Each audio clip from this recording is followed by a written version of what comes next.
Vučić dovodi Stross-Kana, Tonija Blaira, dovodi i onog Guzenbauera, a s vremena na vreme primi i Kurza. Koliko je puta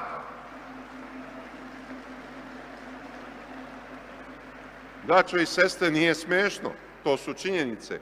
Koliko je puta Kurz bio u Beogradu? Šta je tražio? Solio nam pamet. Šta traže ovi drugi zapadnjaci? Otimaju nam i crno ispod noktiju. Kao došao Blair jer voli Srbiju.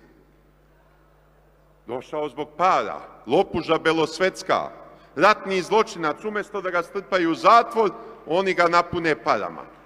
Kažu, nije srpska vlada to platila, nego Emirati. A što bi to Emirati plaćali? Koji je razlog? Vi mislite i najveći bogataši u svetu da se razbacuju parama? Ne. Možda su ga oni platili, ali će na neki drugi način to sve višestruko da povrate. Nema nikakve sumnje.